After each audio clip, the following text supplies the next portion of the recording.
Welcome. It seems like a lot happened in just the month I was gone. You know, it's just here last month. It seems like 100 years in some ways.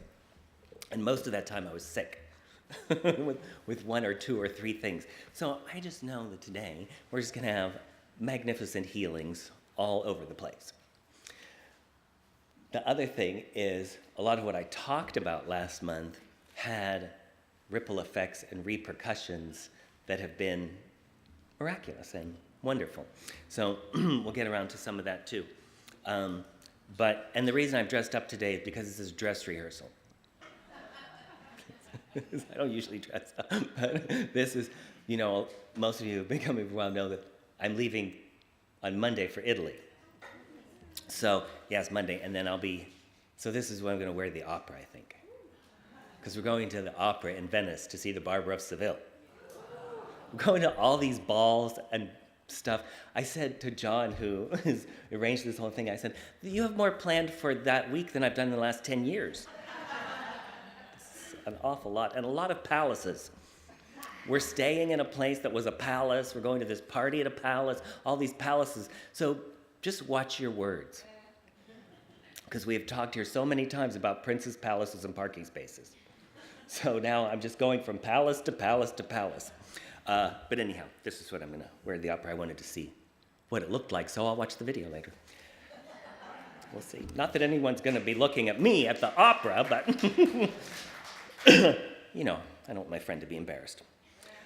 So this morning, the main topic that we're talking about is Open Your Mind to Prosperity, which is this Catherine Ponder book. This is actually my favorite Catherine Ponder book of all time. And I have every single one of Catherine Ponder's books. But this is my favorite Catherine Ponder book, Open Your Mind to Prosperity. This one and these are my two favorites, is Open Your Mind to Receive. So if I don't talk about them today, at least I mentioned the title, you can get it. I mean, we'll probably get to it, but just so you know, that's the basic topic. I want to start with something that I heard Abraham say like 20 years ago. They still mention this once in a while, Abraham Hicks, if you're not. If I say anything and you don't know what I'm talking about, Google is your friend. If you say, well, who is Abraham? Just Google it. Just Google that shit. So years ago, and they, you know, Abraham has all of these little tricks to sort of help you understand these very basic, simple principles, but to just sort of access them in a easier way. And they take a lot of the principles of things like religious science and A Course in Miracles and things like that and boil them down into more modern language. So some of the things, you know, that they'll say will just hit you in a particular way that resonates, that helps you to access the information better. So I heard them say this, and I haven't heard them say it in a long time, but they talked about how, and one of the things that's so wonderful, when I was sort of assigning all these things back in the day as assigned reading, it was different languages that all said the same thing. So Abraham talked about your emotional guidance system, which is about feeling. We were studying a lot of Neville at the time, and Neville, his whole thing is feeling is the secret to everything. And we were talking about Byron Katie, who also said that your feelings are the indicators. So Abraham boiled it down very simply into there's only two thought systems. One feels good and one feels bad. Don't you love that? That's so much easier than all the horse shit we go through. Like, the introduction to the Course in Miracles goes, you know, that there's only love and fear and only one of them is real and da-da-da-da-da. But when you hear love and fear, then there's the way that we basically project meaning onto those words, which is mostly bullshit, really. So what the world calls love is mostly just ego attachment. So sometimes the word love doesn't really hit the meaning that we really want. And fear, A Course in Miracles just says everything that's not love is fear. So a lot of times people don't relate to fear because they think, well, I'm not afraid of that. I'm angry. But the Course means that that's fear too. So isn't it easier to just say, there's only two thought systems. One feels good and one feels bad. So that's your system of knowing then. If you're feeling good, you're in alignment with truth. If you're feeling bad, you're in alignment with illusions. There you go, boom. How fabulous is that?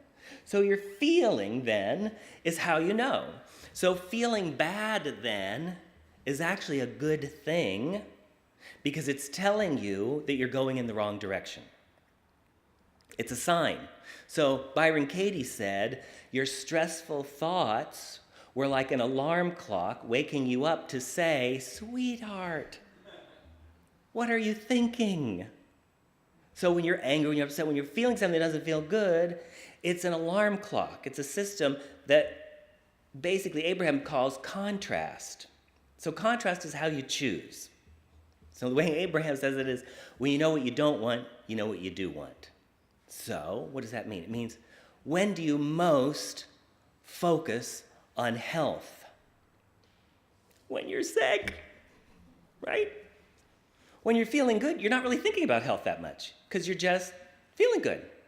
So you're fine. But when you're sick, that's when you really start to think about health. So when you know you don't want to be sick, you start thinking about how much you want health. When do you think the most about prosperity? When you broke, right? So that's the contrast then. The contrast is how you decide about these things. So, A Course in Miracles and Scripture and Abraham all basically say, ask and it is given. So the desire, the moment you have a desire, the way that Ernest Holmes talked about this was that the desire is the demand that's placed on the law.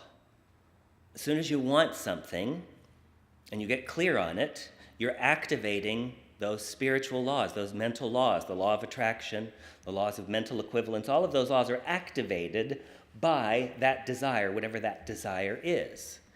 And so it's given immediately vibrationally. So in other words, the very second that you want something, the universe answers with the vibration of that. So as soon as you decide, oh, I'm broke, I want money, I want abundance, immediately the universe has answered with abundance. But then the question is, where's the fucking cash? Okay, if the universe answered me, where's the cash, right? Well, the way that Abraham described this is they said, as soon as you have that desire, right? You know what you don't want, now you know what you do want. The answer is given in what they called, this is what I love, a vibrational escrow account. You've got a vibrational escrow account. So the answer, the mate that you want, the baby you want, the job you want, whatever it is that you want, is put in a vibrational escrow account. So let's say we'll just turn to the dictionary to get the real definition of escrow. Escrow is a bond, a deed, or other document kept in custody of a third party, taking effect only when a specified condition has been fulfilled. So we know if you're buying a house or something, then the escrow is, then you've got your mortgage broker and the money's going in there for 30 days or 60 days or however long your escrow is for, and it's held there while you go through the process of inspections and all of those things to see if the house is, all the stuff that you go through, because you're trying to meet the conditions of the contract of the sale, right? So, what does this mean in terms of us? As soon as you have a desire, your inner being says yes. Your inner being is the third party. Get that? Your inner being, your higher self, not your personality self. Come in. Are there ghosts over there? Do you see? Does anyone see a spirit? No, okay. Just wanted to make sure. Because I know I'm going to see ghosts in Venice. There's no question about it. It's going to happen.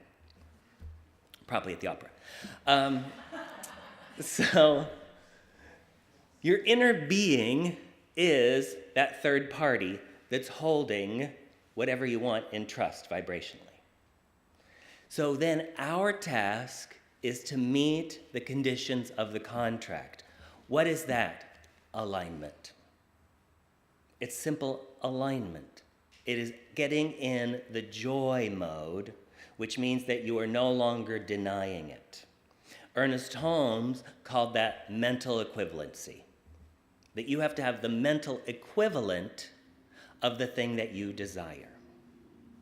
And so our work is really all about becoming the mental equivalent of the joyous, peaceful, prosperous, happy life that we want. That's it. It's just moving into alignment. And the more joyful you are, the more in alignment you are. Because unfortunately, what happens is, and particularly, in the beginning, Metaphysics 101, it's super easy to manifest. What is more challenging is to hold on to what you've manifested. Because why? No mental equivalency. There's no mental equivalent. In other words, you're on a high when you first start learning this stuff about princes, palaces, and parking spaces, and you get real excited. It's very exciting. And you do your affirmations and your treasure maps and your prayer treatments and your workshops and all that stuff. And then, oh my God, things get more loving and your relationships even out and more money comes in and all of these things happen. And then some time goes by and up creeps resistance. I've discovered so many fabulous things since I was here last. This book, I prefer to only read the dead authors. So sometimes I have to wait for people to die till I will hear about them. So this is Dr. Stuart Grayson. It's called Spiritual Healing. And he died around 2001 or 2 or something like that. So I'd never heard of him, but he had a big religious science church in New York. And so this is a book that I don't even know how I came across this just in the last couple of weeks. And I like it because he is classic religious science. So he's describing the philosophy, for instance, of this church. If you would come and take classes here, then he's describing just exactly what you would learn here. But, he has his own little twist on it, again, that helps us. So he has this section called the 3 R's. So this is what happens to us on our path to living the life that we want to live. And the life that we want to live is a natural life. You're supposed to be prosperous. You're supposed to be healthy. You're supposed to be happy. You're supposed to have loving relationships. That's the way the system is set up. However, the system is also set up that you have free will. So you get to think anything you want. Now, some of this, again, this is so much has happened in the last month. It's just been so fabulous. I just talk to myself. I'm just here talking to myself. You just have to pay to come hear me talk to myself. I appreciate that you came to hear me talk to myself because I'm so excited about what I'm learning, even though I'm learning the same thing every fucking day. All the books that I buy say the exact same fucking thing. I have hundreds of books that all say the same thing over and over, and I'm excited every time I read it.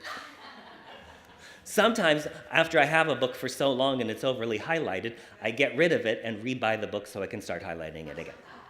I've done that so many times, it's not even funny. Because I'm excited every time I read it. Because the world is insane, by the way.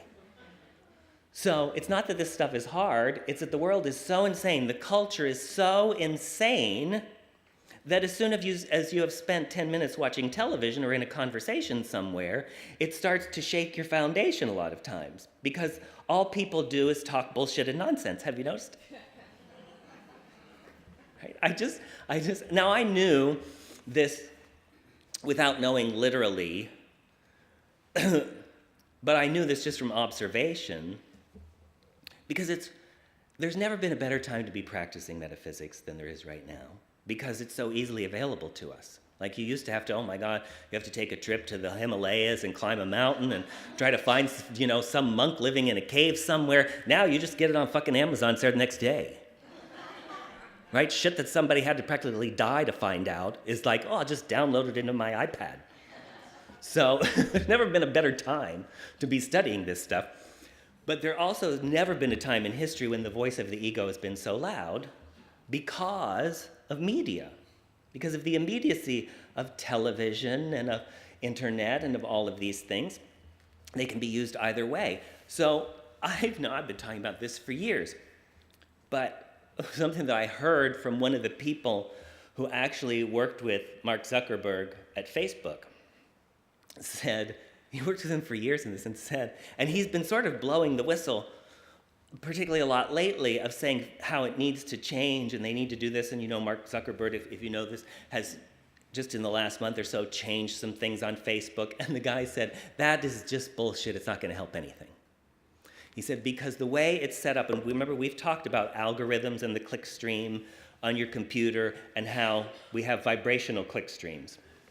But this guy said, literally, every one of those algorithms on Facebook and those kinds of social media things are set up to bring up one of two reactions, either anger or fear. It is deliberately done so that it will bring up either anger or fear because they know that's the only thing that humans will respond to. And they want you to take an action. They want you to click on it. They know if it brings up joy, you won't click on it. You won't click on the things that feel good. You'll look at it and go, that's sweet.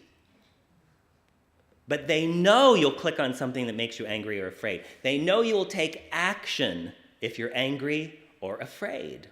So that's why we have to keep reading these same books over and over and over again, is because everything out there in the culture is deliberately set up to bring up anger or fear in you. Because they know that's the only way you'll react. And what do they want you to do? Buy, buy, buy. Right? So most things that they're selling you are based on anger or fear. Even the fear of, you have sort of a flaky scalp. People are not going to want to be your friend. Your teeth are a little yellow. You don't have enough insurance. 1 in 3 people has this. Right? All that just subtly activate your fear because they know you will act from fear.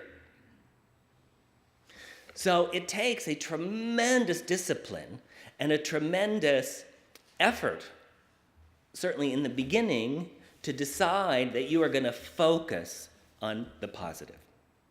Not only that you're going to focus on it, but that you're going to look for it. You have to look for it. You have to be somebody who says, what I'm interested in is activating love and joy and peace and prosperity and kindness and goodness. Now, one of the things that I've talked about a lot in the last month is because we sit in rooms like this, we read all these books, we say, we believe this philosophy that all things are possible and lots can happen and nothing is impossible and miracles happen all the time and you can make demonstrations. Now, I've been teaching this stuff for over 30 years, and I can tell you that from speaking to groups, and particularly from a logistical point, right? Because theoretically, we don't have a problem with this. Theoretically, we're like, yes, Jacob, tell us. Theoretically. Then if I mention some logistics, the first thing that comes up is, I can't. And my thought is, what the fuck are you doing here for 30 years? Because I cannot tell you how many people in New Thought, as soon as you mention something that's slightly out of their comfort zone, they don't even think about it, they just go, I can't. I can't. Now, if you're saying I can't, my question is, have you even fucking tried? Have you tried? I can't do MP3s. Have you tried? Have you tried? What are you doing in New Thought if your answer to everything is, I can't? Oh, computers, I don't understand that. I don't understand that. What are you doing in New Thought then if you've decided this is as far as I'm fucking going in my life? Bend to my limitations. But a lot of you in this room argue for your limitations all the fucking time. I can't remember the woman's name anymore, but she wrote a classic, not just New Thought, but sort of inspirational book years ago. And there was a whole chapter that she called The Will to Fail. The will to fail is when you say you can't before you've even tried. You've actually willed yourself to failure. I can't. I can't get an apartment on my own. I can't start my own business. I can't go to that party. I can't change my body. I can't this, I can't that. If you're saying I can't and you haven't even tried, why are you wasting your time in these fucking meetings? You should be in the we can't. I'm going to my we can't meeting. We can't, we don't, we aren't. That's our motto.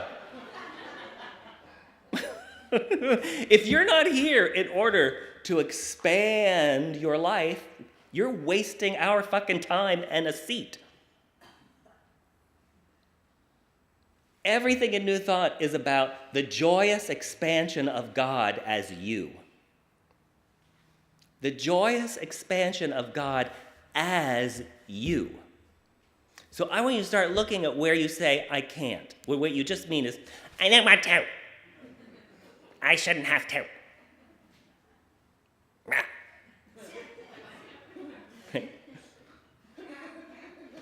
Everything about this trip to Italy has pushed every fucking button I have. But all I keep doing is saying, okay. I can't even tell you how much I hate putting on a costume. We're going to Venice for Carnival. Everything requires a fucking costume. So I was trying to figure out, how can I wear the least amount of costume? Right? Like just a mask. Just a nice tuxedo jacket and a mask. Right?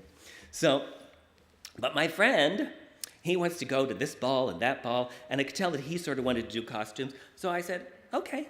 So anything where I saw he really wanted, I said, okay. So then he said, well, I'm just going to handle the whole thing. So just give me your sizes. So he went and got his costumes. Then he sent me a picture. I was like, okay. He first wanted to go to this ball, and it was like, whatever. And I was like, well, I don't care, but I don't really want to. And then he came back again, and I go, okay. So everything is out of my comfort zone. I haven't been on a plane in 17 years.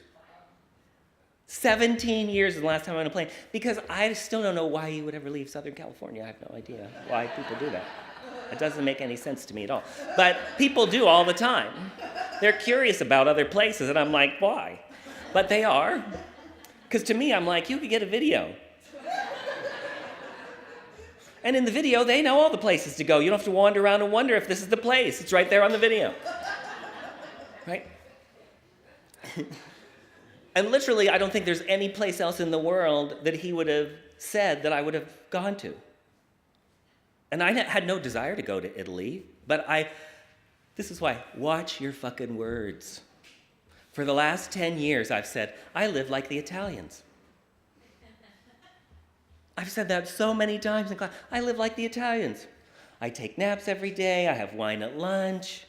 I get fresh flowers. I walk around the neighborhood. I don't rush anywhere. I live like the Italians. Here you go. The power of your word. Right? So he could have said almost any place. He took me to lunch and he said, it was obvious he wanted to talk about something. He said, I want to take you to lunch. We're going to go. So we went to this Italian restaurant, and he said, I just have to say this. Spirit told me to take you to Italy. And he could, like I said, he could have said any place else in the world, and I would just went, I don't think so. When he said Italy, I was like, let me think about it. Give me a day. Let me think about it. And it couldn't have been, he said, I'm going to pay for the trip. I'm going to pay for the hotel room. It's all on me. I'm just going to take you to Italy. And just let me know if you want to go. So then when I said yes, he said, well, let me investigate when. And because he had always wanted to go to Venice. He's a world traveler, but he's never been to Venice. And then he said, well, let's go for Carnival, right? Now, I hate a party. He should know this more than anyone. I go to his parties every year. The party I go to once a year, the only party I go once a year to a party. He and his husband have a New Year's Eve party.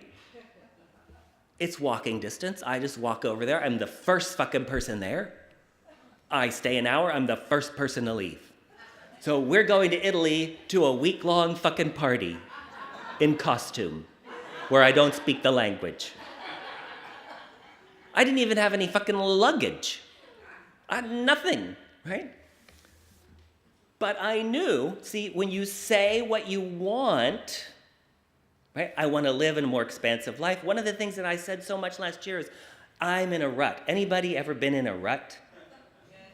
So my intention was to get out of this rut, that my comfort zone had become a rut. See, there's a difference.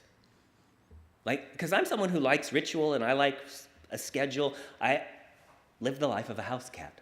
basically. Totally satisfied with that. You know? Love it, in fact. But at a certain point, after many, many, many years, couple of decades really, of same old, I was like, I'm kind of in a rut now. I'm not enjoying it as much anymore. So then I said, what I want is to do different things.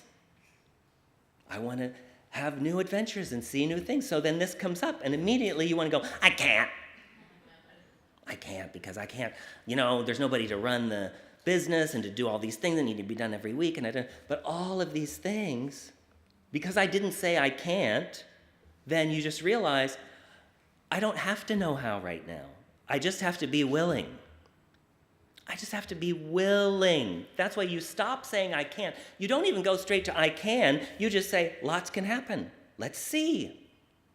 Let's see. Let's investigate. Let's open our minds and investigate. What the fuck are we studying all this stuff if we're not at least going to say I'm willing to see? I'm willing to try something new. I'm willing to be uncomfortable. I'm willing to do something different. I'm willing to learn. So many of these people, even with the MP3 things, I've told them, and it's worked every time so far, I say, ask any teenager. That's it. Just hand them your fucking phone and say, I need to download that. And in 2 seconds, they probably won't even look at it. They'll go,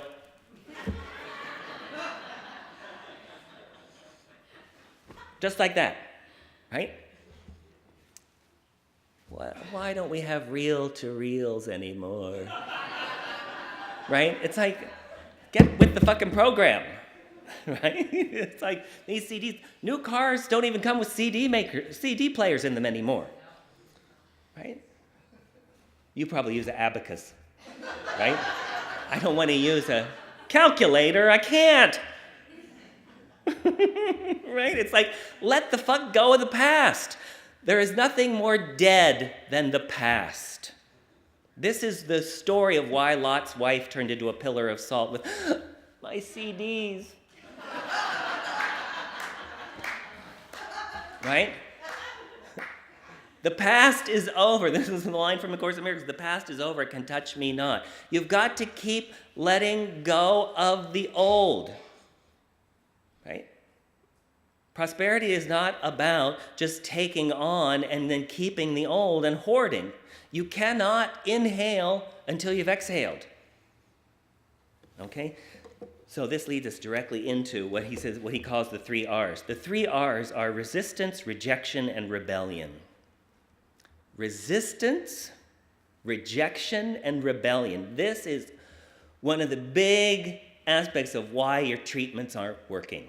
Why your affirmations aren't working, why your visioning isn't working, because you come up against the 3 R's. Resistance, rejection, and rebellion. They're the mental attitudes within us which allow the 3 L's to take over our consciousness and thus our lives.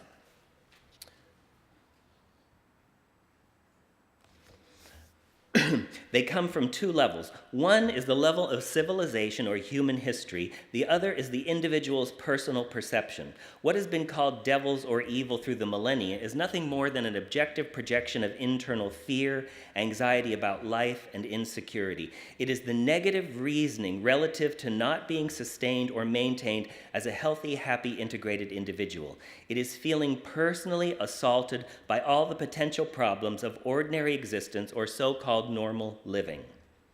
There are resistances to the forward movement of our own lives working in all of us. We reject the positive, the impelling good, many times, or we rebel against it because of beliefs, opinions, acceptances that we have made about ourselves, right? When we say things like, I can't learn that, I'm not good at that. Like one of the things that I went into was, I'm not good with learning languages. And I can't, right? I can't maintain it once I learn it. Like I'll learn a couple words and then I can't forget it. So I just decided, it's okay, I'm totally willing to butcher Italian all over Venice. Right? You just have to be willing. You just have to be willing, because that's the resistance right there of, there's something personal. I have a personal thing about me that I know does not allow me to have this. All this are the various ways that you are arguing for your limitations instead of arguing for the miracle. Instead of arguing for the demonstration, arguing for alignment, you are arguing for your limitation. You understand, I have this or that limit. I gave a talk like this years ago in Santa Barbara, where I was talking about, and I can't remember because it was some logistical thing about the lectures, but it was in a lecture of this whole thing of like all things are possible and you can do anything and get out of victim consciousness and blah, blah, blah. And someone rose around and said, but I have ADD. Well, you are the one exception then to all the rules of the universe and the cosmos. Clearly, nothing is possible for you. You have ADD. Right? We talked about the whole thing, personal response, I'm responsible for everything, I'm creating my own reality, I'm creating my own, but I have ADD. Oh, well then. Right? That's like if Jesus came into a situation and was going to heal people. I healed that blind person, I brought Lazarus back to life, What do you have, ADD? Sorry. I don't know what to tell you. You are fucked. You are fucked. But I want you to look at how you take your wound as a badge of honor. Your particular limitation. And how you introduce it. Hi, Jacob, ADD. Just so you know, right? There's all the labels. And it's getting worse, the way we label ourselves. The movement, the spiritual movement, is less and less labeling.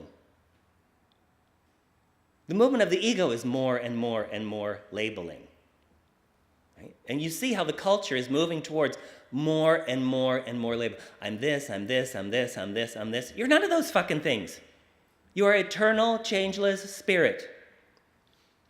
Right? There's that line in the Course in the Miracles that says, I am spirit. No body can contain my spirit, nor impose on me a limitation God created not.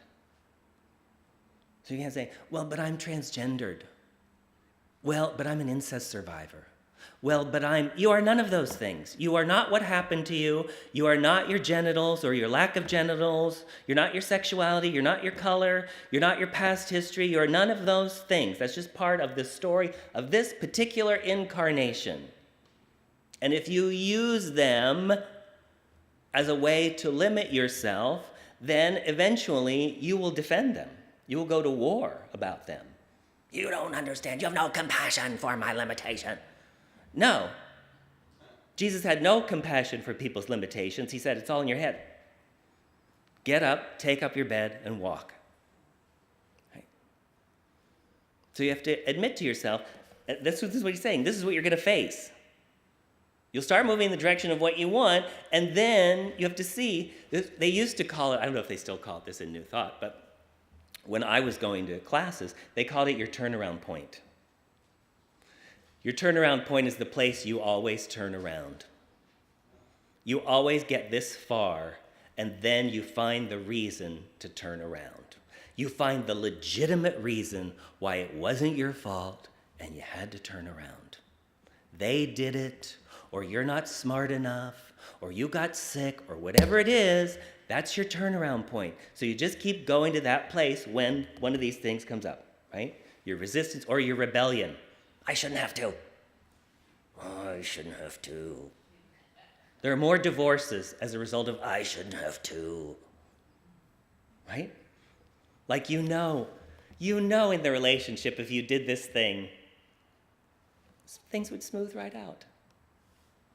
Right? If you just said, let me make the plans. But you don't want to.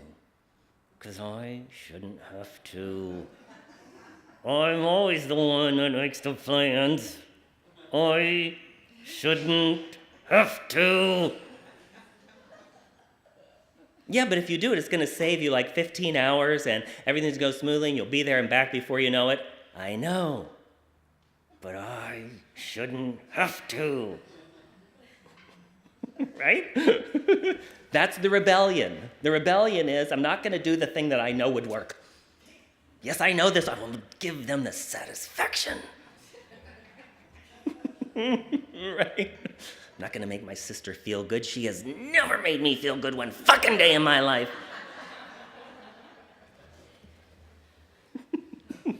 That's your rebellion. And I used to have a teacher who would say, your rebellion, this is like, right? You just cut off your nose to spite your face. That thing of, I know we'd have a miracle. I know it'd all go well, but I don't want to. That's the rebellion that blocks the miracle. All right. He's saying we reject the positive, the impelling good many times, or we rebel against many of its beliefs because something comes up, right? That rebellious thing comes up, and we feel like, I don't want to do that. These come from the collective consciousness, our education, or the way we were brought up. It is the entire input from those close to us and around us that has lodged in the depths of our consciousness. Perhaps you hear relatives say, we have diabetes in our family, we have to watch that. That's a family curse. The diabetes is not the curse. It's the belief in your genetics that's the curse. Even, I've heard Oprah talk about this, about how her losing weight and gaining weight and losing weight and weight. She said her father, when she was a teenager at one point, I don't know if he was in the bathroom when she was weighing herself. It was something like that. And she was weighing herself.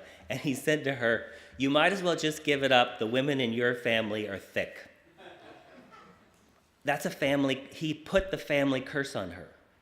Because that went right into her subconscious mind. And unless you know to reject that, this is what denial is in religious science. You understand? That's the step of prayer treatment, which is denial, which says, I am not bound by my family genetics. You deny that.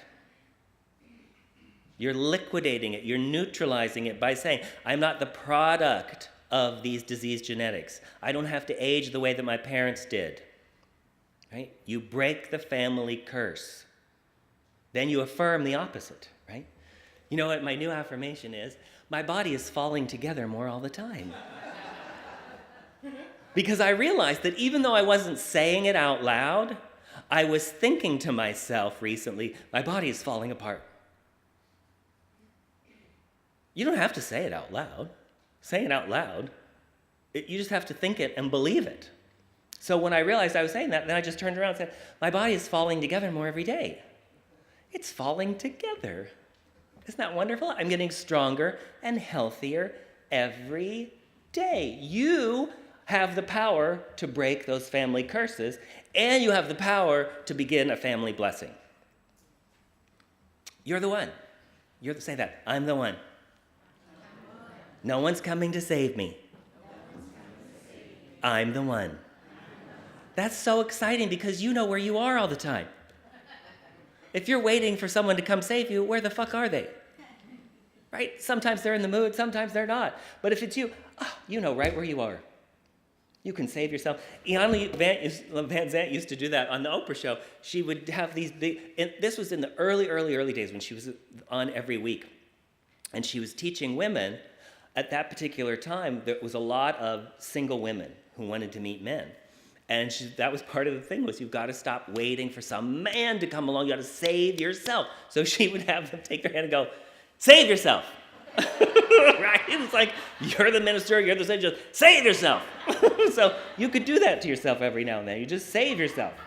You go, who's going to help me? Right? The helping hand is at the end of your sleeve. That's what you need to know. The helping hand is at the end of my sleeve. Save yourself. Save yourself. I'm saved. All right. So you want to be able to break those family curses in that way. Now, I love this. This is so good. This is so fucking good. I love it when somebody says something that I've been saying for years, but they say it more succinctly. I love it, because I can really talk my fucking head off. So we must decide. We must decide. We are deciding all the time anyhow, but we have to get away from this new thought wishy-washiness. We have to get away from this new thought wishy-washiness, and that is certainly the root of prosperity. So you have to decide to be prosperous. There is no room for wishing and hoping in this philosophy at all. Wishing and hoping have absolutely nothing to do with new thought whatsoever. If you are in wishing and hoping, you are in the wrong fucking place, and you are under a mass hypnotic illusion that is ruining your life. We are working with spiritual laws and principles. That means they don't vacillate. and they don't work differently in one place than in another. So again, you don't go outside. I don't get up in the morning and go, I certainly do hope gravity holds me down to the earth today. When you understand how a law works, you don't need any hope at all. You have understanding, you have knowledge. Right? We're talking about living in a place where you don't even have faith anymore. This is not about the life of faith. If you have knowledge, you don't need faith. You get that?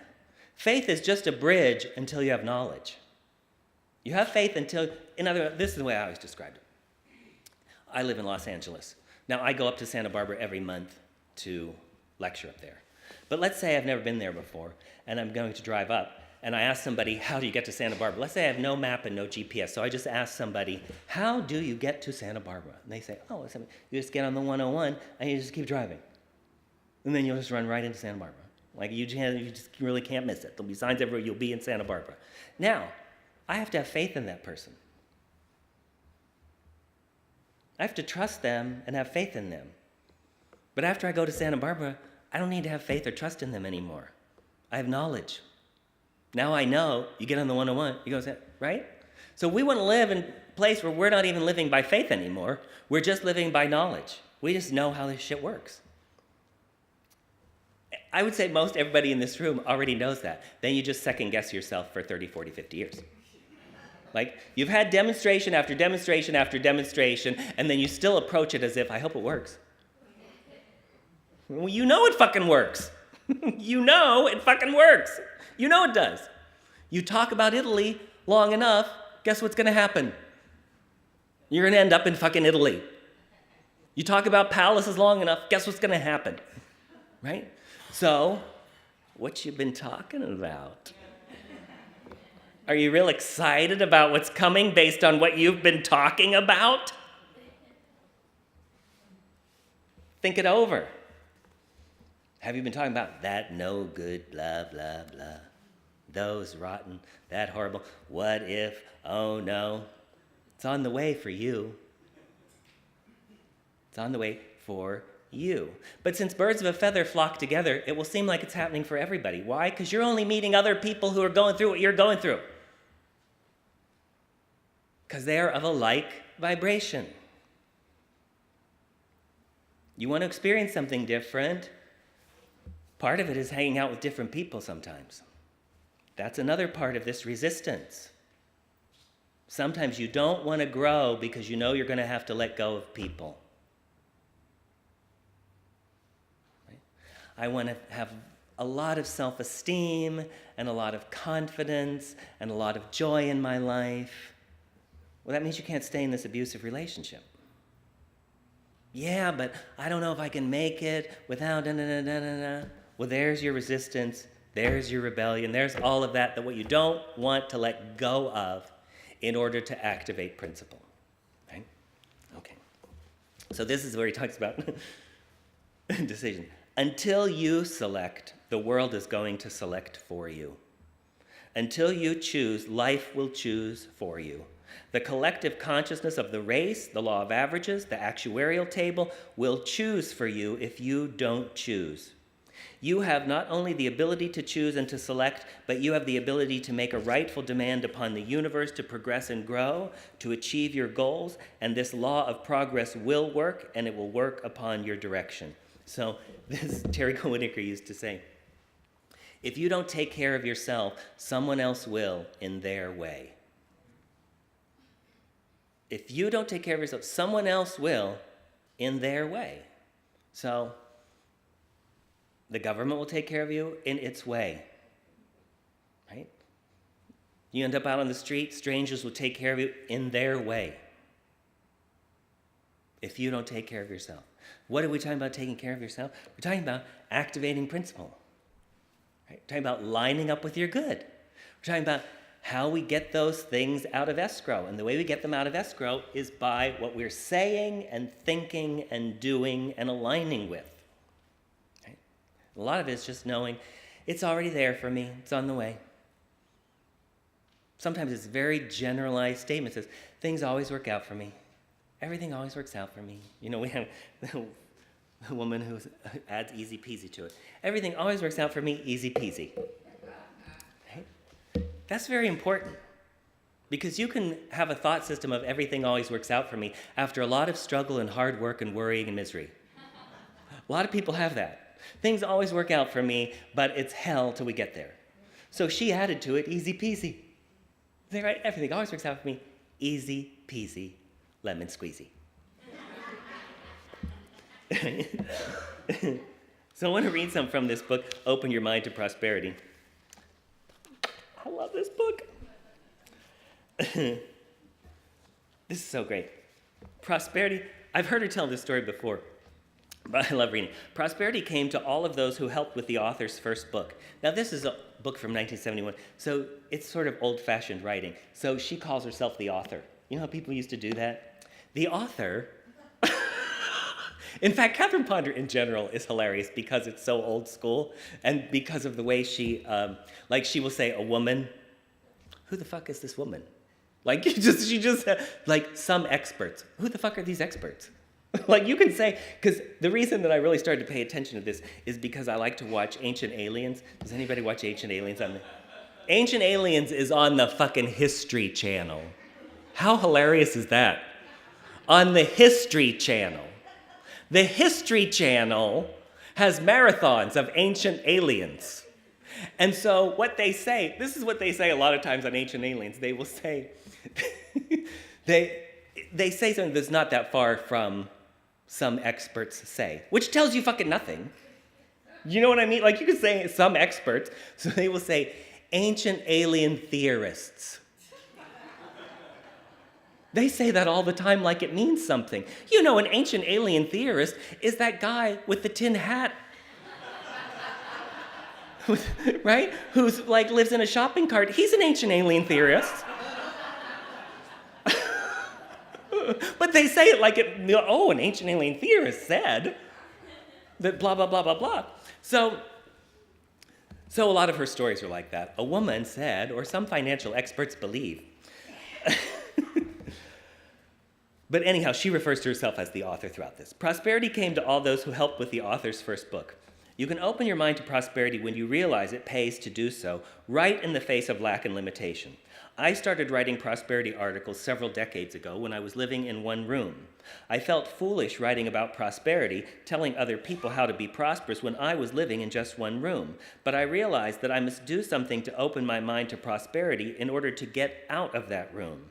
It took me 3 years, but when I finally moved out, I found a lovely new home. The move could have come sooner had I known the complete prosperity formula given in this book. Opening your mind to prosperity in the face of lack can have dramatic effects on your life, too. This was brought to attention by those around me while I was writing my first book. After typing the first half of the manuscript, my secretary resigned. She explained that as she had typed the manuscript, she had used the ideas in it, and her husband had prospered so much in his sales work that she no longer needed the job. A second secretary was then employed to type the last half of the book. Before completing it, she also resigned.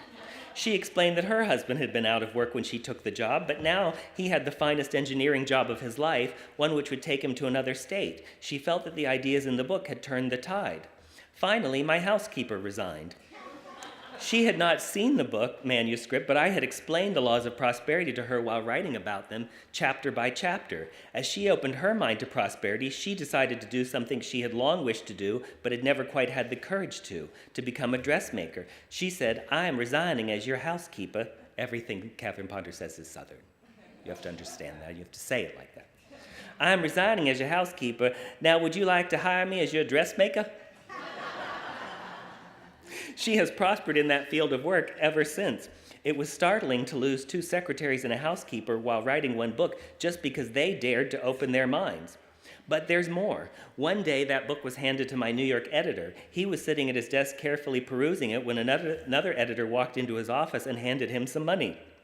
He was startled to hear that editor explain, "Some months ago, you loaned me some lunch money. Until just moments ago, I had forgotten about it."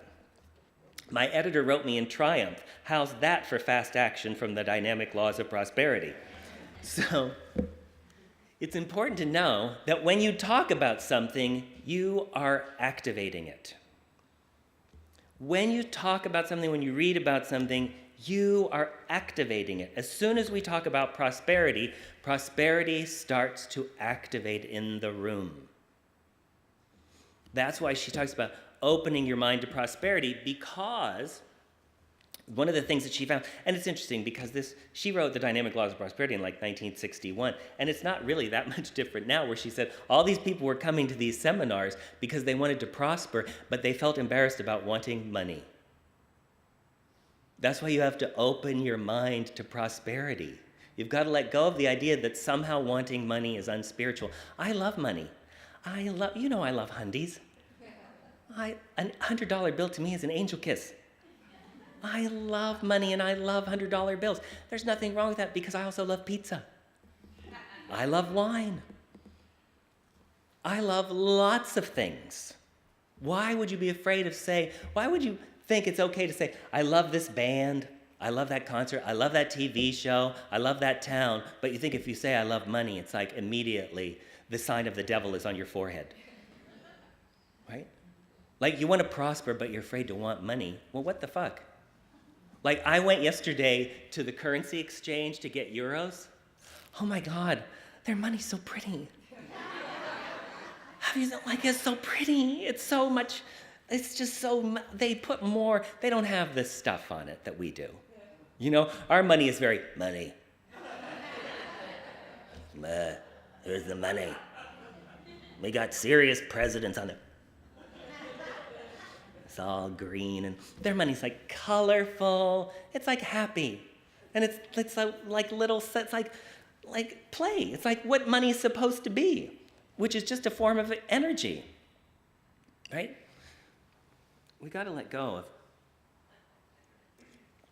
of all these Victorian principles that we still have about two things in particular: money and sex.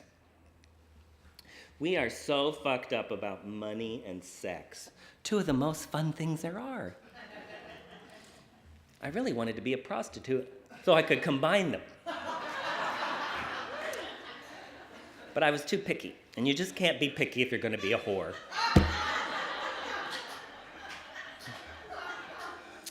I may still get into geriatric gay porn, I haven't decided. It has less ego than spirituality.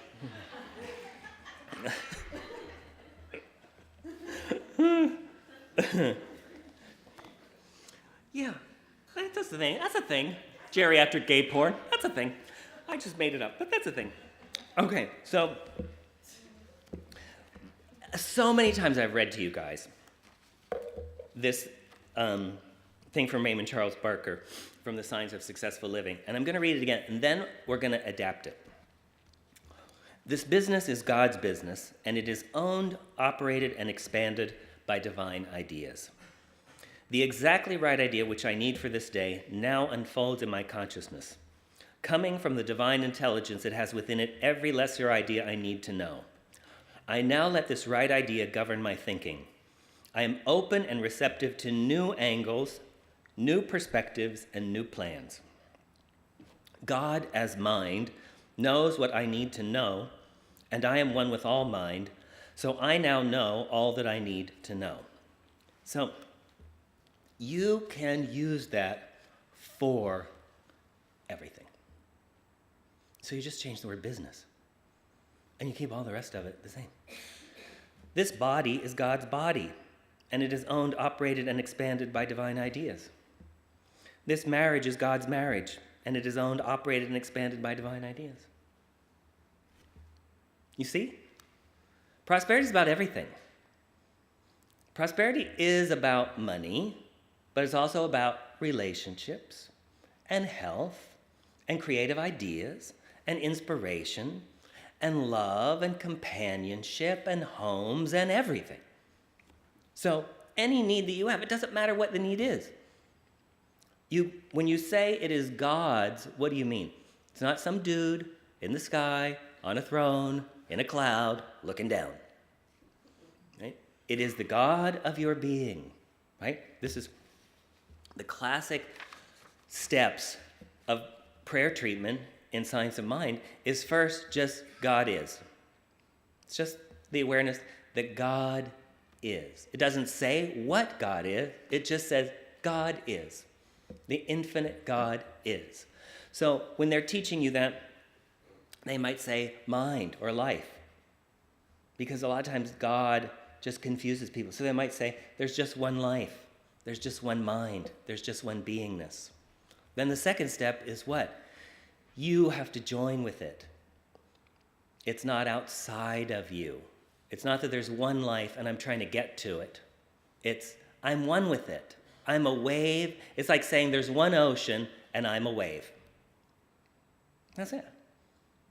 There's just one ocean and I'm a wave on it. Not separate, can't be separate. It's impossible for a wave to be separate from the ocean. I can think I'm separate. Terry used to tell, the way she described, she said, yeah, there's these two waves. They're just gliding across the ocean, and one wave says to the other, I ever hear people talking all the time about this ocean, but I don't believe there is one. She said, that's what atheists are. They're like, people talking about this all the time. It's like, well, how can you know you are it? You can't see the thing that you are. That's why he made up an imaginary God that's out there, so that we could somehow conceptualize it. It's so hard to conceptualize. Anything that you can conceptualize as God is not God. You can have the experience, but you can't picture it, right? That's what it means, the ineffable, right? The indescribable. But you align yourself as it. You're not trying to get it to do something. You have to align yourself as it. God is, and I am that. Right? So when you say, this marriage is God's marriage, this business is God's business, this body is God's body, what you're talking about is the infinite part of you that is completely wise and knows all things. Not the personality you, not the Jacob me. The Jacob me fucks shit up. Can't be counted on. That's because that's the personality self. So there are certain things that I can be counted on for, and then other things I can't be counted for. That's what, when you say, I of myself, meaning of my Jacob self, can do nothing. But there is a power within. There is the Father, Mother within. There is the infinite within. So all that this is doing is just aligning yourself with that. It's scary if you think something is yours in the personality self. Because then you're going to wonder, how am I going to keep it? Right?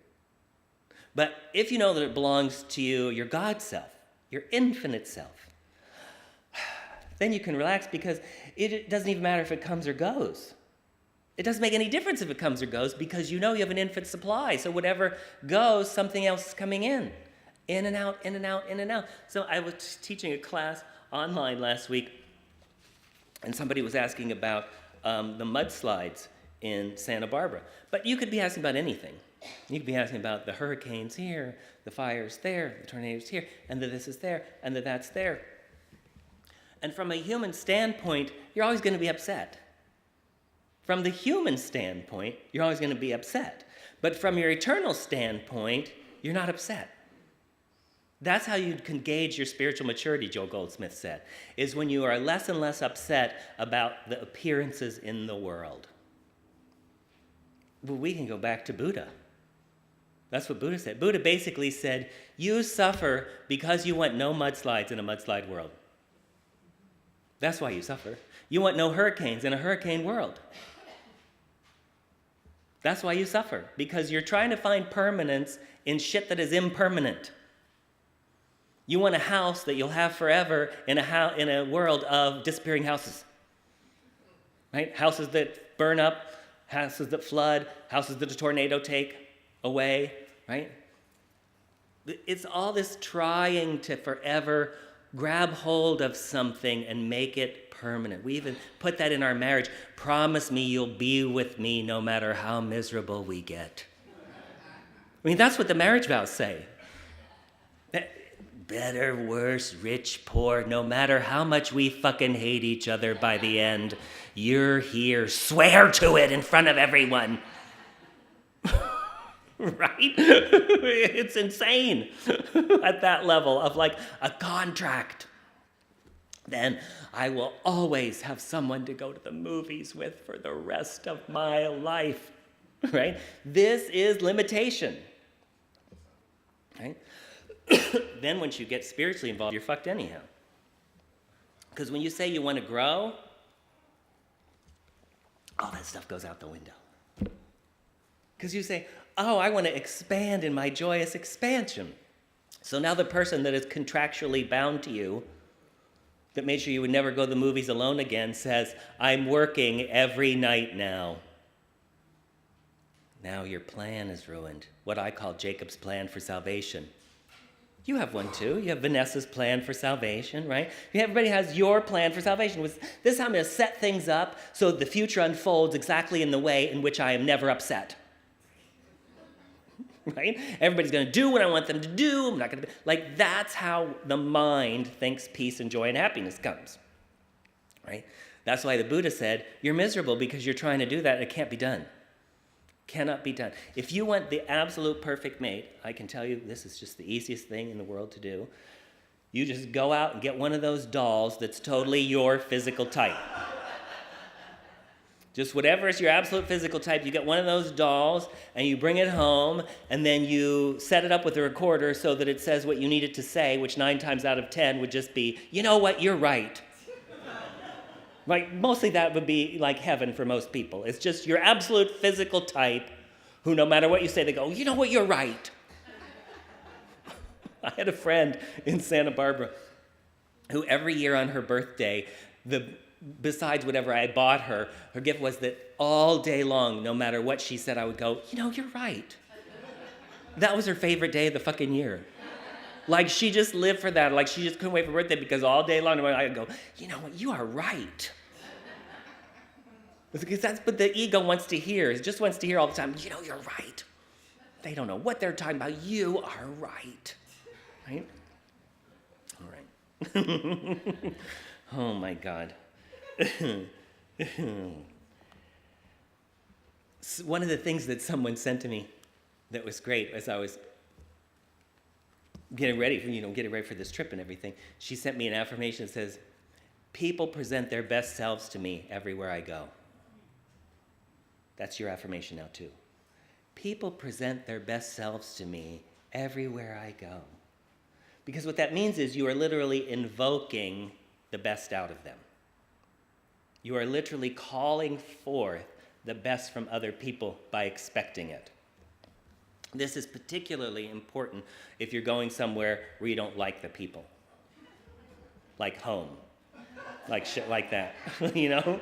Like somebody that you see as problematic. You know, the sister-in-law that always criticizes you or the whatever. So you want to have that kind of affirmation saying, people present their best selves to me everywhere I go. That this is the shifting, this is the changing, this is the abundant, prosperous attitude. And it really is an attitude. So much of life comes down to our attitudes. Have you noticed that? Just so much. I can't tell you how many times in situations where I've seen it myself, been there, or friends, or situations where jobs, where so many times the people that are let go are the ones who have a bad attitude. They might be producing amazing results, but if the company has a chance to get rid of someone with a bad attitude, that's who they're going to get rid of. And a lot of times people who go from job to job can't understand why they're not getting promoted or why they da-da-da-da when they have all these brilliant ideas and they see things so laser sharp and da-da-da. It's because no one fucking likes you.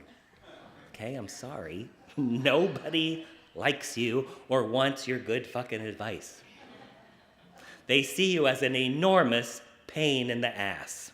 All your brilliant ideas, like when you go in and tell someone how to run their company, they're not happy about that. When the layoffs come, guess who's going first? I was watching, there's a show called High Maintenance? High Maintenance? So it's on HBO and it's about this guy who basically sells pot in New York City. So he rides around on his bike selling pot. So it's great because it's different people. He's the only one who's consistent every week, and you see into the lives of all these people every week. So last night, there was a couple who was living in, and they were like in their 30s, I would say, and they were living with a whole lot of people in New York in this big apartment, and they kind of lived like hippies, basically. Not basic, they were hippies. So they were hippies. So they had, everything was tie-dyed, and they had a hammock in the apartment, and they all, ate these vegan communal meals together and blah, blah, blah.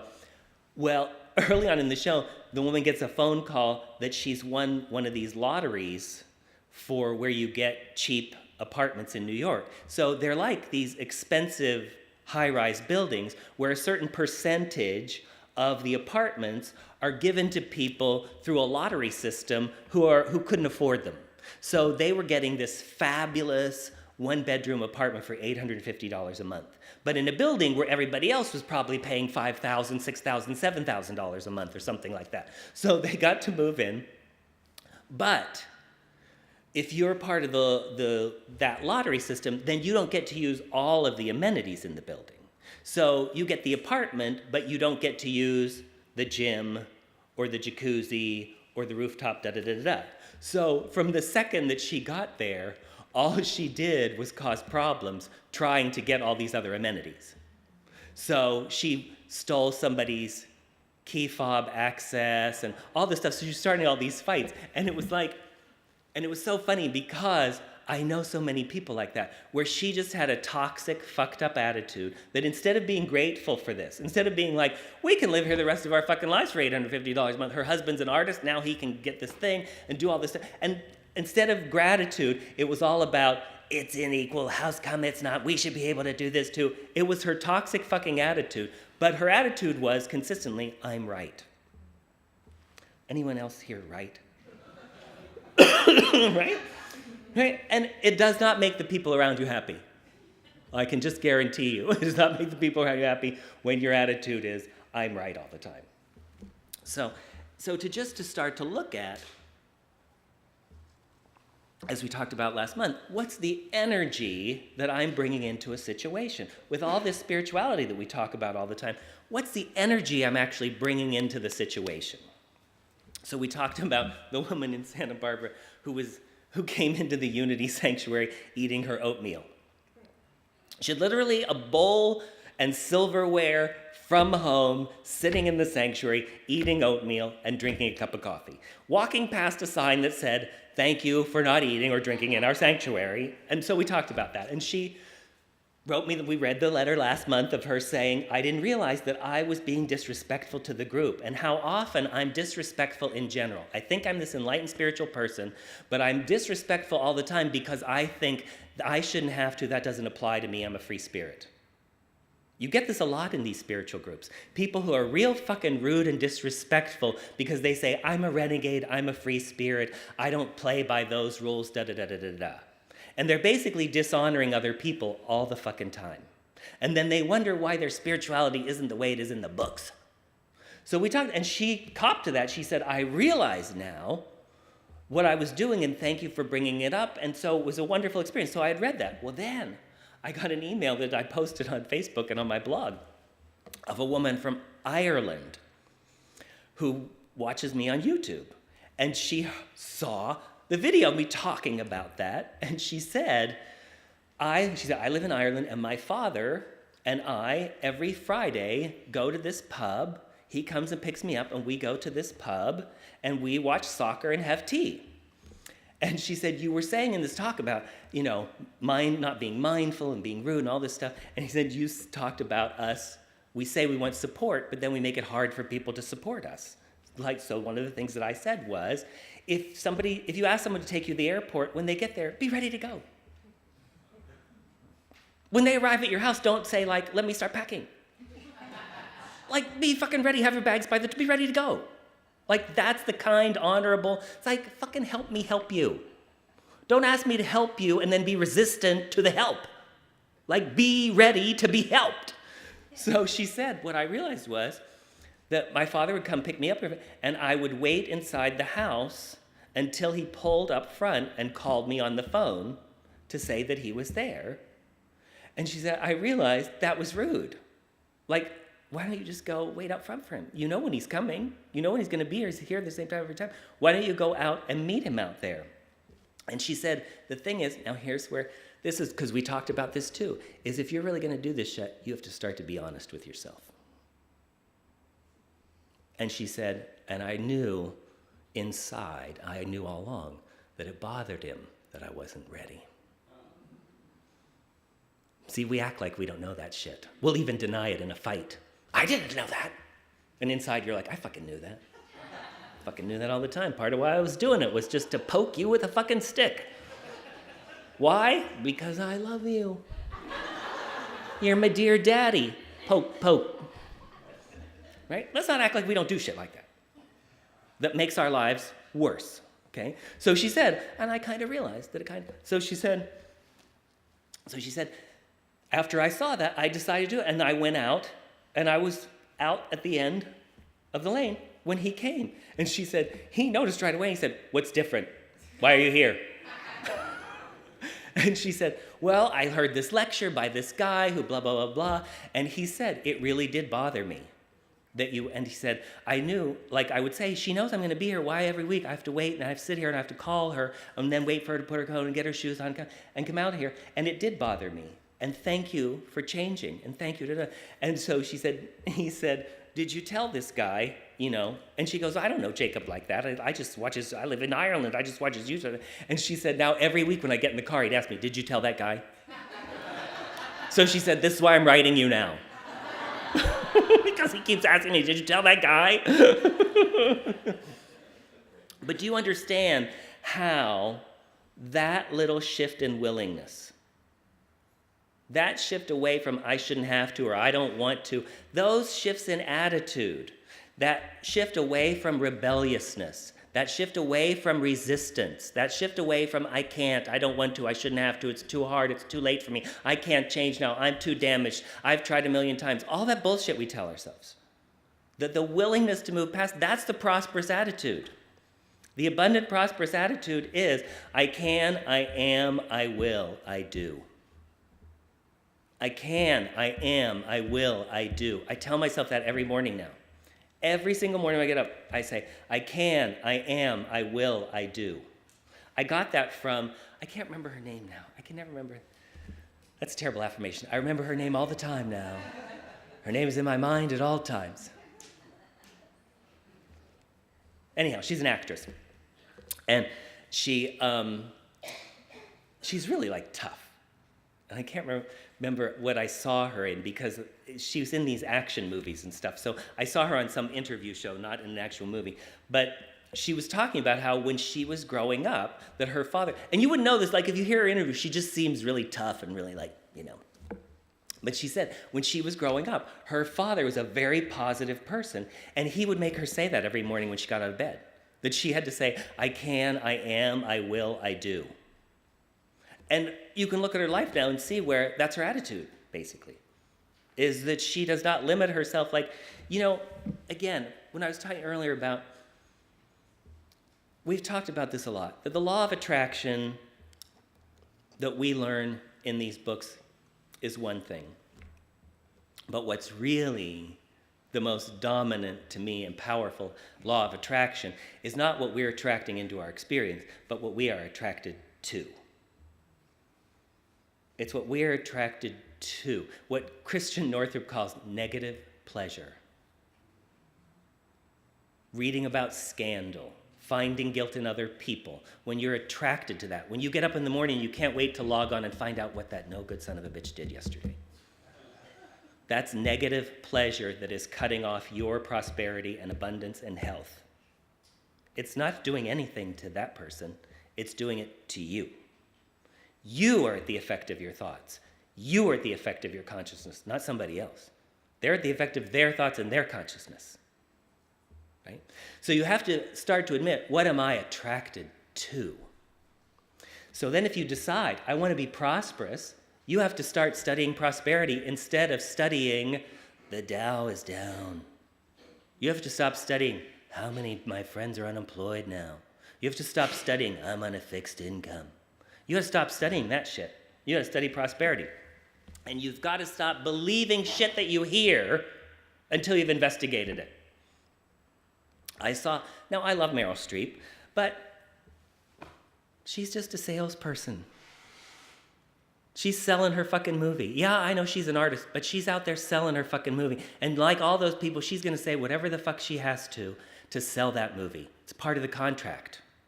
So I saw her on 3 or 4 shows where she was going around saying, this movie that she's in, where she plays the editor, the owner of this newspaper, she said, blah, blah, blah, because she was the first female CEO, and she was the only female CEO, and she's the only female CEO, and I was like, well, that's just fucking insane. Without me even looking or thinking, I can tell you that Mary Kay Ash, who did Mary Kay Cosmetics, was the CEO of her company way back in the early 1960s. Jean Nidetch, who started Weight Watchers, was back in the 1960s. She was the CEO of her corporation. My high school girlfriend worked for Mrs. James, who was Slinky, because that was in our town. Altoona was Slinky, and Mr. James invented Slinky and then left Mrs. James and his children to join a cult. Literally, abandoned them and joined some cult in another country, and they never saw him again, and she had to take over the company in like 1961, and she came in fucking pearls and makeup and heels every fucking day, probably till the place was sold from her like in the 80s or whatever. And she was a female CEO. And those are just people off the fucking top of my head who were famous CEOs. So if you look to the media and actors and politicians to tell you what's happening, they're lying most of the time, and a lot of times off the top of their head. Democrats every bit as much as Republicans. Liberals every bit as much as conservatives. Lying through their fucking teeth to sell shit. You have to investigate. You have to find out. Like people talk about, oh, women are this and women are that. I'm like, I watch TCM all the time, and I see movies from the 1940s where women are playing lawyers, where women are playing judges, where women are doing this or that. So don't fucking tell me that this is all new. Katharine Hepburn was playing a lawyer married to Spencer Tracy back in the 1940s. Rosalind Russell, Myrna Loy played judges in the 1940s. But if you just believe all of this hype in victim consciousness in a victim world, then you'll go, oh, it is hard for this person. Yes, it's hard for everybody. Let's just admit that. You know why it's hard for everybody? Because everybody has a mind that thinks. That's why it's hard for everybody. It's hard for everybody because everybody has a mind that thinks. So you have to decide, am I going to tell the story of how it's hard? Or am I going to tell the story about how I'm rich and getting richer all the time? I'm happy and getting happier all the time. My motto, which I reclaimed, is it's the best it's ever been and getting better all the time. For me personally, I don't care about the world. Because the world's going to do what the world wants to do based on the consciousness of the people in that particular group. So my affirmation for myself is, it's the best it's been and getting better all the time. And I remind myself all the time, the better it gets, the better it gets, the worse it gets, the worse it gets. This is how the universe works in your GPS emotional guidance system. It's very simple. The better it gets, the better it gets. The worse it gets, the worse it gets. So when things are getting bad and you're starting to focus on it, you want an alarm system to start to say, holy fuck, Jacob, the worse it gets, the worse it gets. You better turn this shit around. Then you clean up your vibration. What do? How do you clean up your vibration? The easiest way to clean up your vibration is to start to do positive aspects. That's the easiest way to turn around your energy and to start going in the opposite direction. Positive aspects of whatever is happening right now. So, I've told the story before about when I had the eye infection and I went to the emergency room, and that was when everybody was sick with Ebola and everybody was wearing masks and they were saying, have you been out of the country? And I was like, oh, I'm just going from worst disease to worst disease. My eye's swollen shut, it's gonna explode, now I'm gonna get Ebola. Nobody knows what to do. I've been in the emergency room, they're just passing me around from doctor to doctor. So I'm thinking these thoughts, right? I'm thinking the dominant thoughts of the culture. The medical system is broken. They don't know what they're doing. This is the worst place to be. Blah, blah, blah, da, da, da, da, da. So, in my mind, because I've been teaching this stuff a million years, it goes, Jacob, the worse it gets, the worse it gets. You better fucking clean up your vibration between now and right now. Because if you don't clean up your vibration, you're going to die in the waiting room. Right? Because that's how momentum works. You can die from a paper cut if you let the story get bad enough. Because you will just be a vibrational match to every intern who's on cocaine, right? Every nurse that's on an 84-hour shift where she hasn't slept, where people are going to give you the wrong drugs. You're going to be dead from some minor fucking nothing because you kept lining up with it by telling yourself a story about Western medicine is fucked, these people don't know what they're doing, they're just trying to make money, my insurance isn't going to cover this anyhow, all this. So as soon as I realized, like, oh no, I better fucking clean this up right now, then I went straight into, first I did Byron Katie, which is, the only thing that's really true is man sitting in chair. And all the rest is just a story in mind. That stops mind right there, when you just realize, oh, it's just a story. Like, I'm just sitting here, and I can tell the story about we're all going to die of Ebola, this is like, but that's just a story. So you're either terrified, so then I went straight to Louise Hay. Every hand that touches me is a healing hand, right? Everybody. So then I started moving into a better feeling story, right? Oh, this is your positive aspects. How wonderful that this happened here in Los Angeles, where I'm within walking distance of Cedars-Sinai. And isn't it great that I actually have insurance now? Because even if they don't pay all of it, they will pay some of it. And isn't it wonderful? And that's your positive aspects, right? I ended up, then as I shifted my energy, everything just started to click into place. The eye doctor then turned out to be like not just an ophthalmologist, but like a plastic surgeon ophthalmologist, which was great because he had to do 2 procedures, and it still left me with stuff. So if any hack would have done it, which would have happened if I would have kept going in the direction I was going, who knows what would have happened. But it just kept getting better and better because I shifted from the worse it gets, to the better it gets, the better it gets. Every hand that touches the healing hand, thank God, they know exactly what they're doing. As soon as you start going into they don't know what they're doing, you will get all the worst people. Haven't you noticed that? As soon as you go, they don't know what they're doing here, then everybody goes, hey, we don't know what we're doing here. Right? But so now you go into, I have the exact right people, everybody knows exactly what they're doing. Every hand that touches me is the healing hand. Spirit is in charge of it. Then suddenly it's like, oh, just the right person, just the right person, just the right person, just the right person. Right? But how you get there is that positive aspects thing. Isn't it great that it happened exactly at this time? Like I was going into, well, thank goodness this happened here, and I wasn't like, in a third world country somewhere on vacation. Like I've had friends who like, I don't know why people do this, but people like to go to tropical places and jump off things. Have you noticed that? People like to do that. I'm not sure why people like to do that, but people like, let's go to some tropical place and jump off high stuff. So my friend jumped off a high thing and completely dislocated and broke his arm, like somewhere in Mexico, which was painful.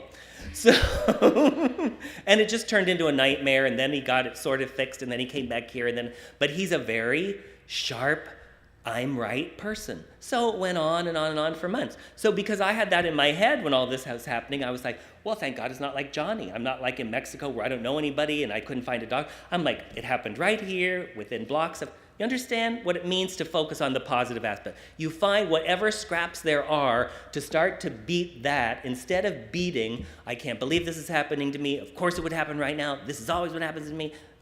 You start to infuse the whole vibration of everything with gratitude and appreciation. Because no matter how bad things are, they could be worse.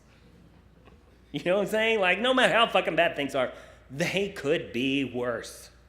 So you want to be in that place where you're appreciating that it's not worse. We're starting to look at, well, thank goodness that this happened today because da-da-da-da, or so-and-so was here.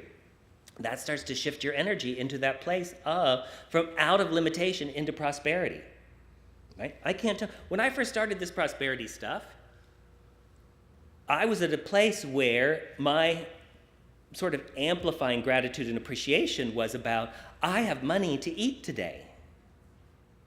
Like you start right there. You don't start with, I have money for groceries for this whole fucking week, if you don't.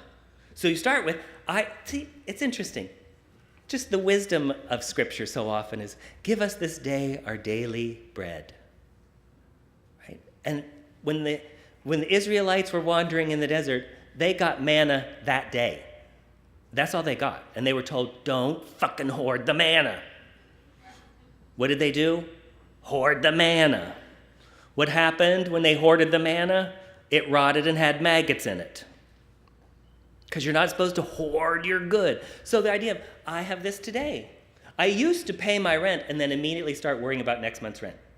I didn't spend this month going, I have my rent paid for the whole month. I would pay the rent and then go, where am I going to get next month's rent? So basically, I was miserable all the time. That's why I always suggest cancel your future. Just cancel it. Like Byron Katie says, if you want stress on purpose, get a future. Just cancel it. I have deleted my past and canceled my future. What does that give you? The eternal now. Right now. How are you right now? I'm fine right now. Do you know when you're not fine? In the past and future. We're almost always fine right now. The only times we're not fine right now is usually if you're in physical pain, right? If you're very, very sick, if you're in the midst of huge grief or something. But even times I've noticed with grief, a lot of times that's just a story too. I mean, we're getting real here. It's a story. You might think you're in grief because somebody's dead, and then you think, but if I didn't know they were dead, unless it's someone you saw every day, a lot of times it's people you don't see every day, and you grieve even though you hadn't seen them in years. Like, you could just pretend they're alive and they're still in Ohio. It's really just a story you're telling, right? I miss them so much even though I hadn't seen them in 10 years. But most of the time, right now, we're actually fine, but we're telling some story about the past or future that isn't fine.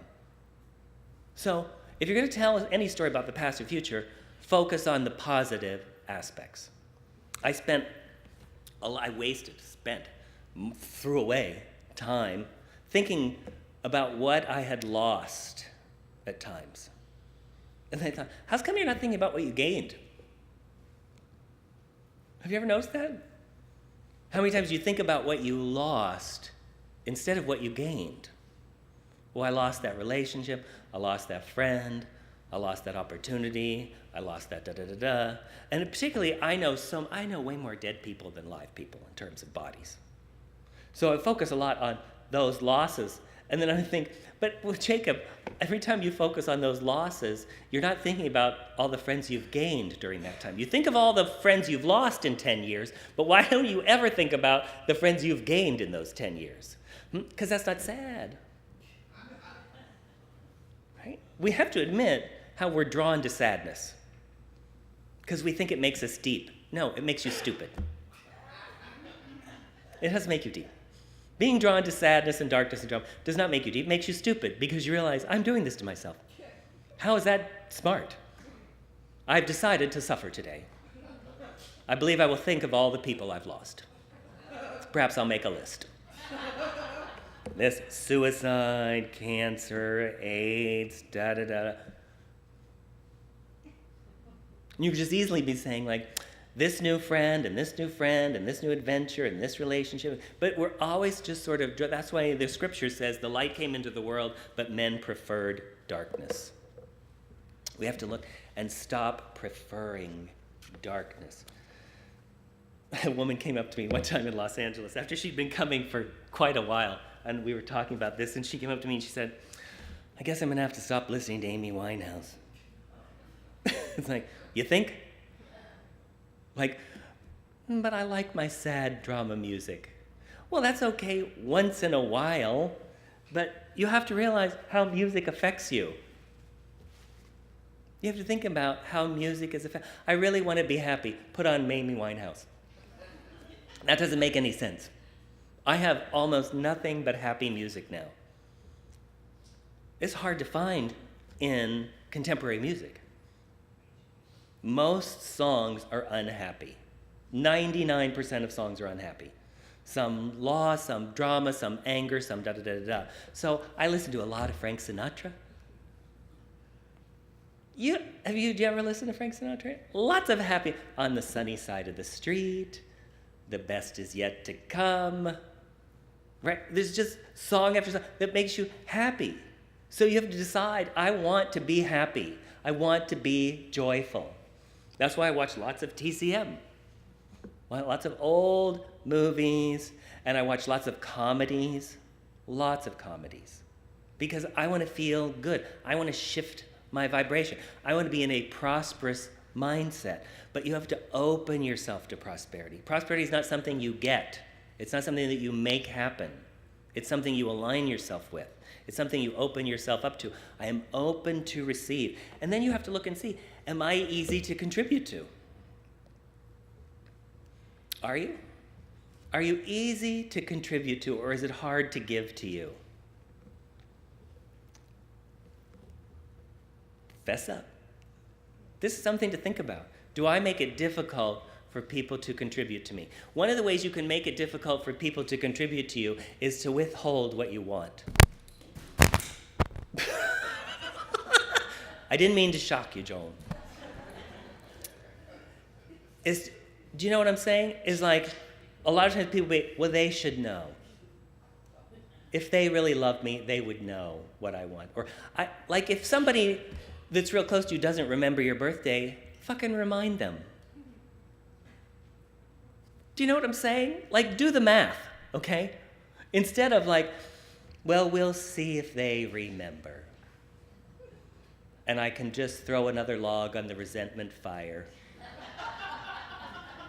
You know, I mean, like, if you have a spouse or something that doesn't remember stuff like that and stuff like that's important to you, then you just remind them. You say, next Thursday is my birthday. I'm just saying.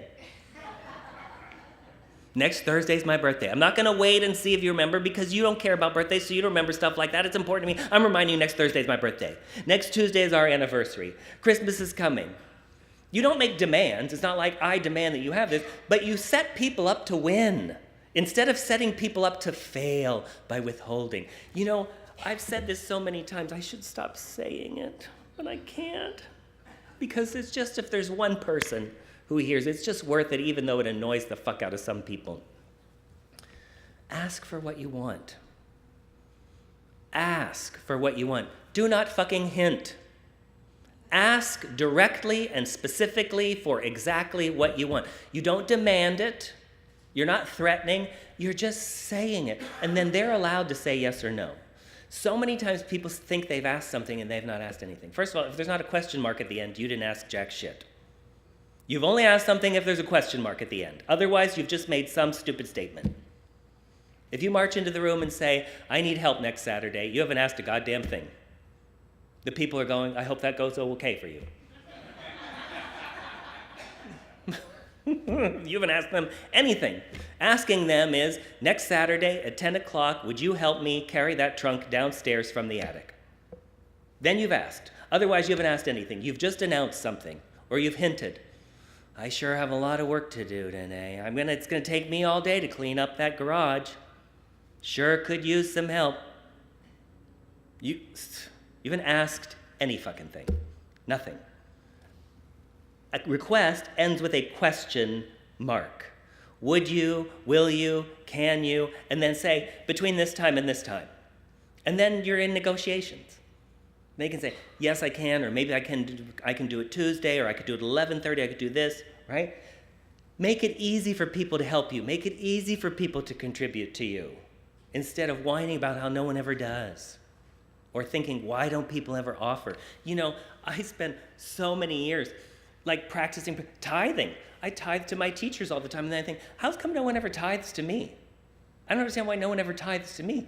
And then I realized, you've never provided any means for them to do it. So like 15 years ago, I started doing that. I got a website, there's a PayPal button on it. I started to bring envelopes so that people could send them in, and then people started doing it.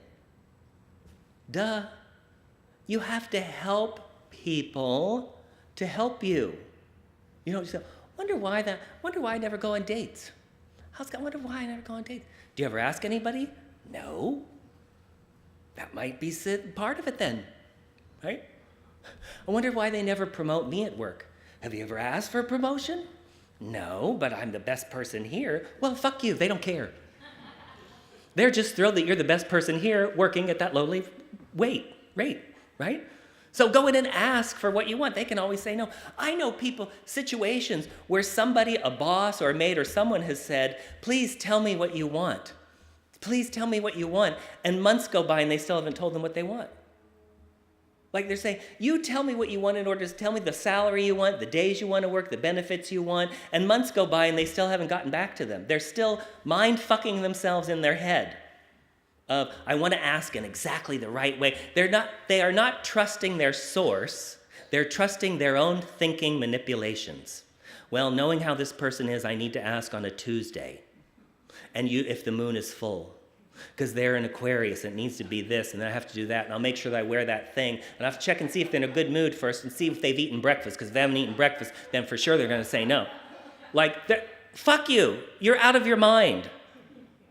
You trust your source, and you go in and say, I want Thursdays off, I want $150,000 a year, I want full health benefits, I want da-da-da-da-da, I want this, and then you negotiate it. Because you've put it all out there, and you've said, I'm worth this, and I want this. You've made a decision, right? That's when you open to prosperity. When you say in the relationship, this is what I want in this relationship, right? This is what I want out of this friendship. This is what I want. This is what I want. This is what I want. That's opening to prosperity. Otherwise, you're just opening to limitation and getting by with what's available, what they'll give you, what Carrie Fisher calls a banquet of crumbs. I'm living with a banquet of crumbs. All right, I've harassed the shit out of you. I don't even know if I covered anything.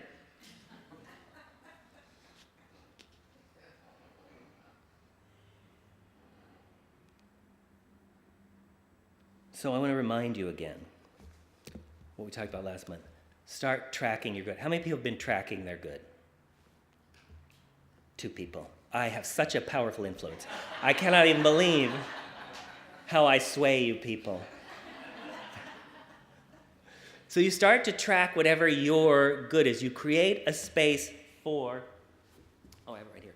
So this is my daily notebook that I carry around with me everywhere that has all my nonsense in it. And I like everything to be organized and pretty and stuff. So I have this inspires me. I'm inspired by this. This is one of my logs. Okay, so these pages are all logs of things, so that just start new every year. So you look at things that you want to experience in your life, and you start tracking them, because your ego mind is tracking every disaster and resentment without you writing it down. As I've said a million times, somebody might have given me a diamond ring a year ago, and it might completely fucking slip my mind, but I still remember when I was 10 years old and that guy stole my bathing suit. I swear to God, it's like it happened yesterday. I still think, God, I love that bathing suit. Which today would fit my wrist, okay? But I still think, I cannot believe they fucking stole my bathing suit. Okay, so that shit you don't have to write down. You don't have to write down any bad thing that ever happened. It's just gonna be right there, the top of your list, right, all the time. But the good shit that happens, like the diamond, I found a diamond ring that time. I totally forgot about that. Catherine Ponder tells in one of, is probably another where she says, I forgot that I had written a whole book one time. She had written a whole book and put it in a file cabinet and forgot about it for years and then found it.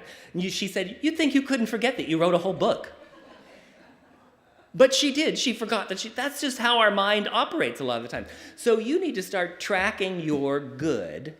And last year we did the big jar of awesomeness and magic where you did the little note things. So this year I just broke it down into different categories and stuff so that I could just be more specific about various areas of tracking good things that happen. Because that's part of the better it gets, the better it gets, better it gets, better it gets, better it gets, right? I talked about, I have my Hundies log.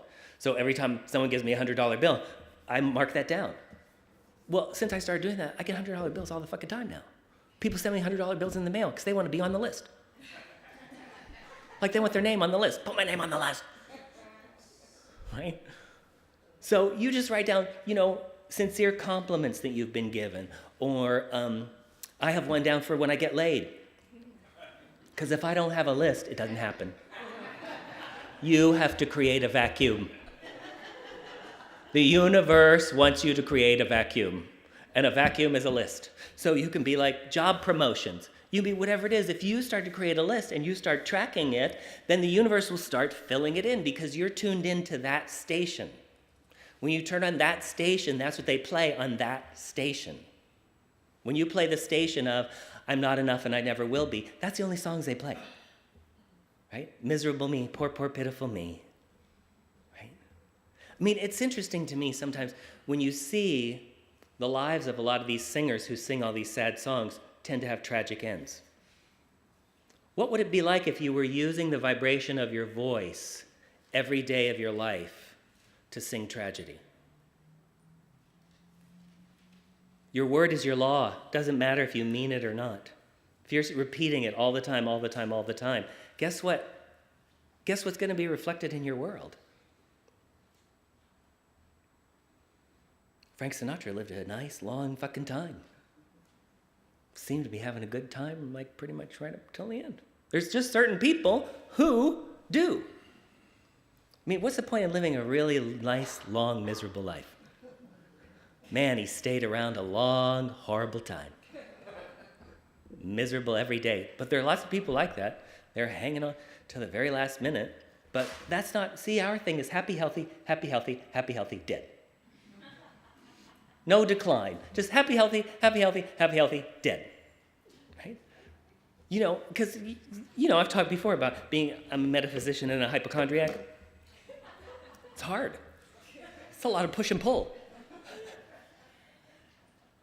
But the thing is, I'm on to myself. So I get that I'm crazy, you know? So, but my mind always goes to, you know, the worst possible thing, you know? And then I have to pull myself back from that place. So everything that happens, I'm going to die, you know? And so even, you know, when I was like, oh, we're going to go to Italy, I was like, well, yeah, my head's going to explode on the plane. You know, this Chilesian will explode, or like something will happen, or I'll fall in the canals when we get to Venice, or like just, and so in my mind, in order to just shift that vibration, I was like, well, at this point in my life, I would rather my head explode on the plane or fall in the canals and die than die in this bed watching Wendy Williams. Because I've done this. I've kind of done this. Like, I've been here long enough that no matter what happens, I want to make sure I'm having a good time when I go.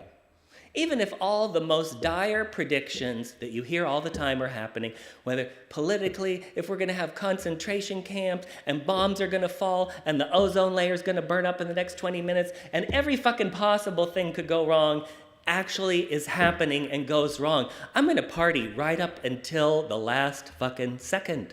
I don't want to spend the last 6 months going, it is terrible, it is awful, when's it going to happen? Is today going to be the day? Is this going to be the day?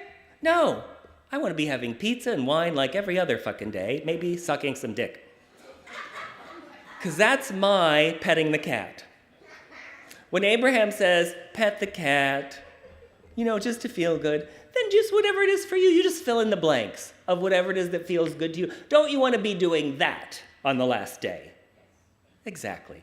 So what's that mean then? That means you have to enjoy your now. Today's my day to prosper. Today's my day to be healthy. Today's my day to have love. Today's my day to thrive. No matter what's happening, no matter what is happening, I'm going to make the best of this particular situation.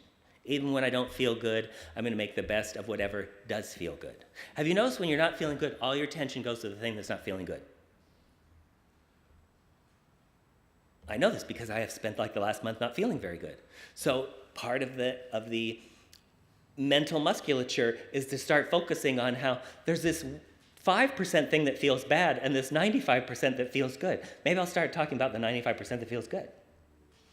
Maybe I'll focus on that. Okay. Has this been helpful at all today? Because I'm just fucking crazy inspired.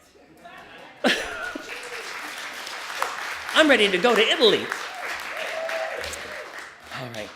Have some more wine and pizza and pasta and seafood and be in a costume all the fucking time.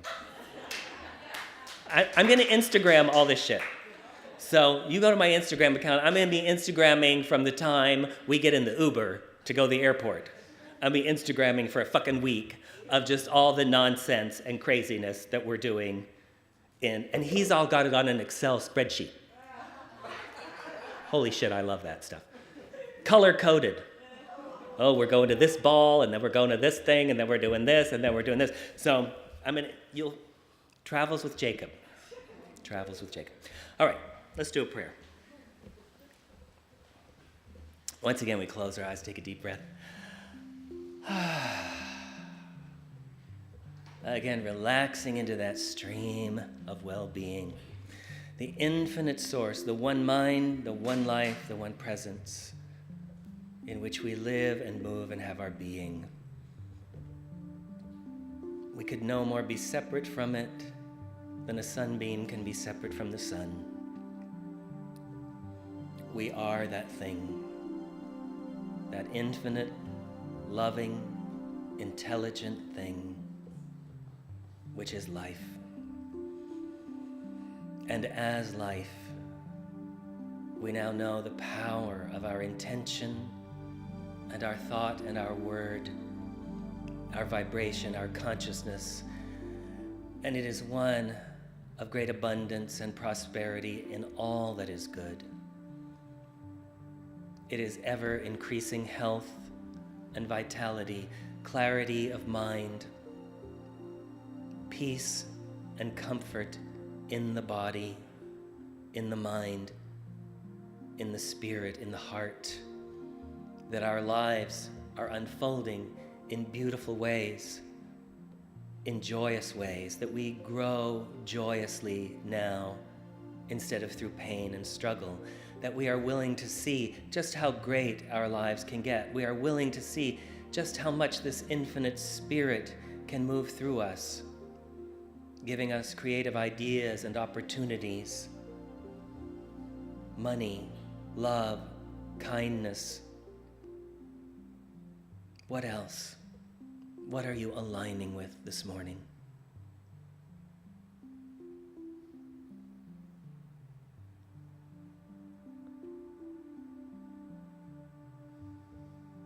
Know now that everything that you need for this is unfolding in perfect divine order and timing. All the right resources, whether it is a financial planner, a doctor, a healer, a companion, a new idea, a promotion. Whatever you can think of and imagine, that and even more is possible. But you must let go of any arguing for your limitations. You must be willing to face your fear, to walk through it, knowing that you do not walk alone. The Course says, if you knew who walks beside you on the way that you have chosen, fear would be impossible. So remember who walks beside you. It is the Christ consciousness, the infinite being. You are never alone. You are never bereft of help. So we give thanks now that this law, this presence, lives and moves through us, that it does the work. It is not done by our struggling and works of the flesh. It is done by us releasing it now to the same power that holds galaxies in place, that turns seeds into flowers and embryos into babies and makes planets revolve around the sun. That same power we release this to now so that it can happen in wonderful ways for the highest good of all concerned. So we offer ourselves to this God of our inner being, offering our hands and our feet and our voices, asking, where would you have us go? What would you have us do and say, and to whom? Remembering now, as always, the way that we will know love and the way that we will feel love is by this perfect love moving through us to the world around us. For this we are thankful, and together we all say, Amen. You might want to stretch a little bit. You have been so wonderful today. Expect amazing reports of manifestations of good in your lives over the next month. You can email me, post it on Facebook, or send me a psychic message. Have a great month. I will see you back here. Ciao, ciao. Ciao, ciao.